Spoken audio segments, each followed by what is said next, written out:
Welcome to A Cup of Compassion, sponsored by the Show Me Hope Crisis Counseling Program and the Center for Trauma-Informed Innovation at Truman Medical Centers.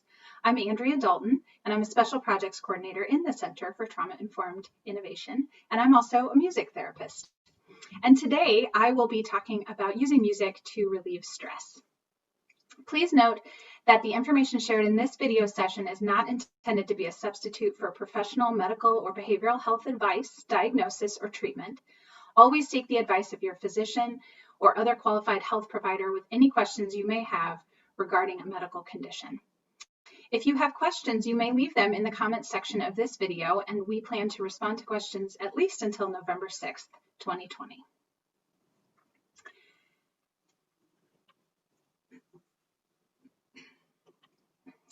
As I mentioned, today I will be talking about using music to relieve stress.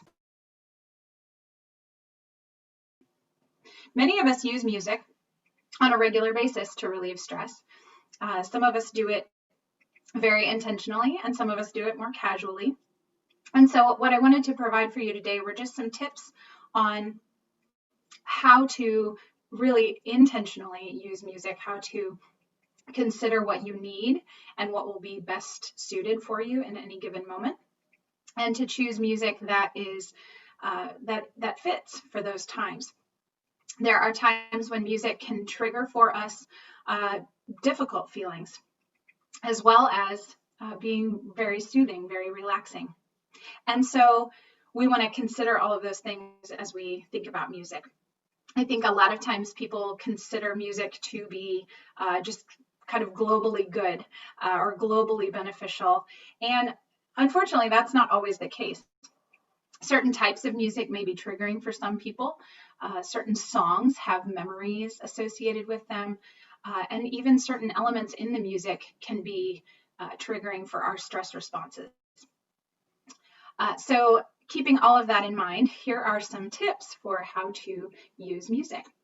The first is choosing music to function for what you need in the moment. So consider, do you need to relax? Do you need to vent out frustration? Do you need to cry? Sometimes having a good, solid cry is really, really healthy for us. So, choosing a song that will help evoke that for us. Do you need to move? Do you need to get up and move your body, break a sweat? Choosing music that will help you do that. Or do you need to focus your attention? And again, being intentional with your music selection, thinking about what is it that I need right now and what kind of music will help provide that for me. I do want to point out that music with lyrics can be really distracting for you, potentially, especially if you are needing to relax or focus. Now, that's not always the case. Sometimes certain songs are so familiar that you don't even really hear the lyrics anymore. On the other hand, sometimes because that song is so familiar, you want to sing along with it, and it might prevent you actually from relaxing fully or being able to focus on what you're doing. I would also point out that faster music tends to promote movement, and not necessarily just faster, but any kind of music that has a strong beat to it.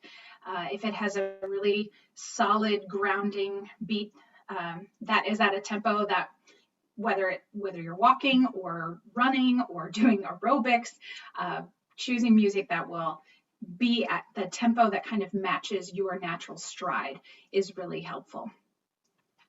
Another tip is choose music that you enjoy. And I know that probably sounds like a no-brainer, but sometimes there are people who say, oh, you should listen to this music because it's the most relaxing music for me. And I think it'll work for you. And maybe it will, maybe it won't.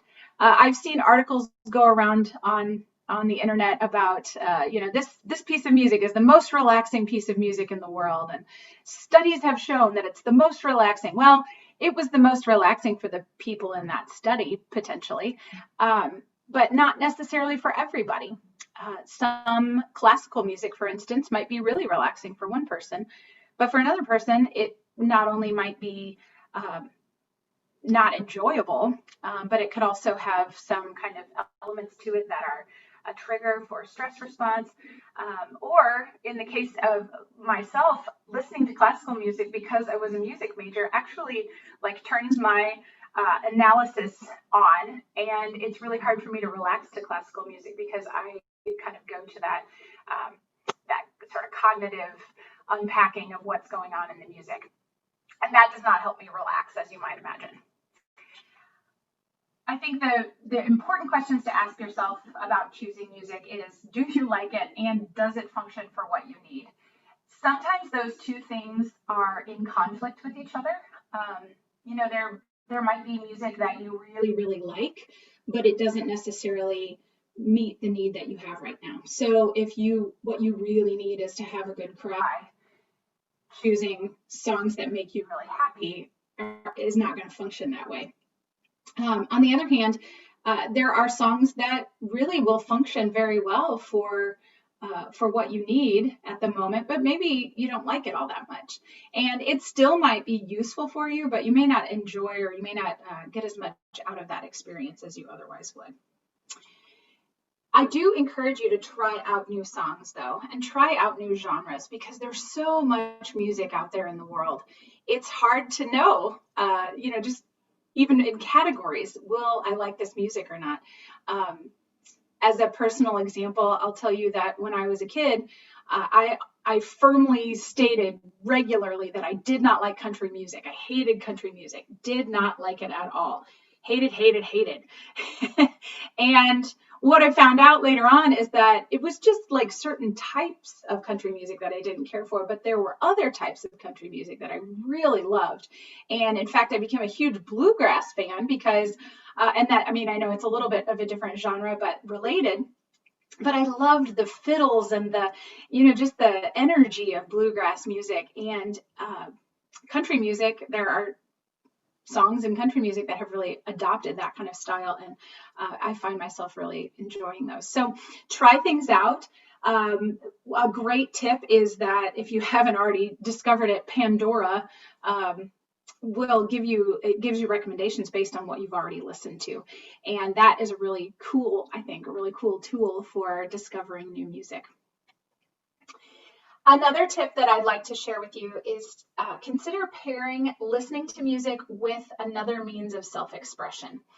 So particularly in those times when what you really need is to kind of like get some emotion out or get some stress out and really have it like leave your body and leave your mind, doing something in addition to just listening might be really effective.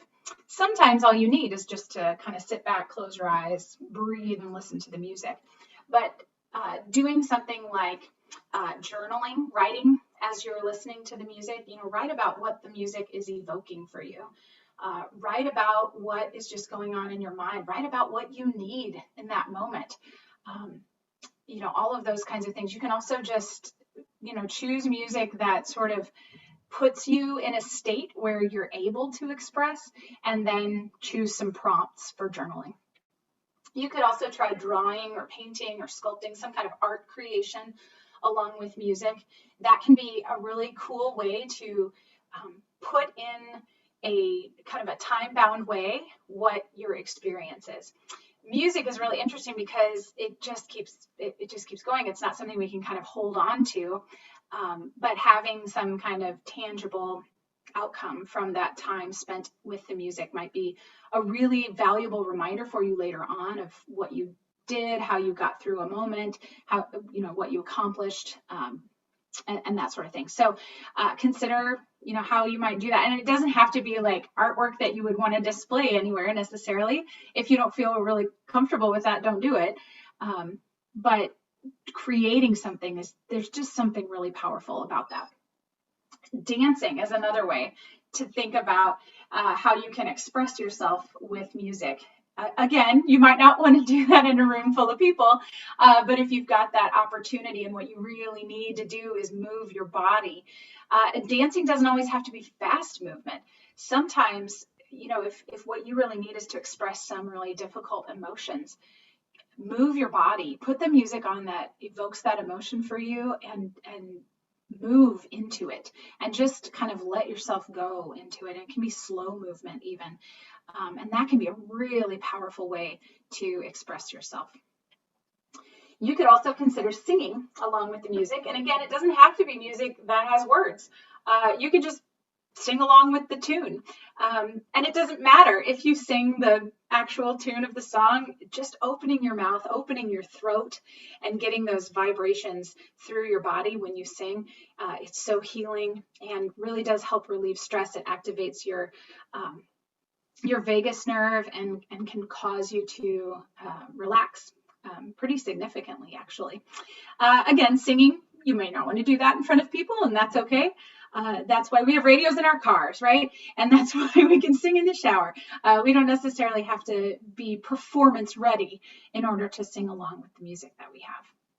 So what I'd like to do today for our activity or our practice is encourage you to try this out. And what I have chosen to do today is I'm going to improvise on my keyboard. I'm not going to play any kind of music that's already written. I'm just going to make it up on the spot. And the reason I'm doing that is because I really want you to consider how you can kind of get into music that you're not already familiar with. Now, I will say if you start listening to it and you don't like it, that's okay. You can just turn off the video and go put on some music that you like. I would also encourage you, if you want to, you can pause this video right now and gather some of those materials that I mentioned. Like if you want to write, if you want to journal during the music, or if you want to create some artwork, you can just pause this video now and go grab that and then come back and start it back up and just get into the music for a few moments. So what I'm going to do is play for just about 5 to 7 minutes or so. And again, just take this moment to either relax, or if you feel like you need to get up and move, if you want to just sit and breathe, if you, again, want to write, draw, if you need to just use it as background noise for you to focus on something else, like if you have a task that you need to do, any of those things are fine. I will just encourage you to be intentional with what you're doing and try to stay in the moment as much as possible while you're doing that along with the music. Okay, so let's begin.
Thank you for taking that time with me. I encourage you just to pause for a moment, take a deep breath, check in with your body, check in with your mind. Treat yourself with kindness and compassion for whatever arose in that time for you.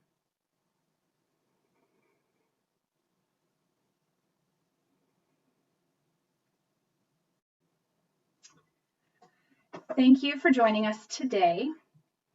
We hope this practice will serve as a tool to support your well-being during this really challenging time.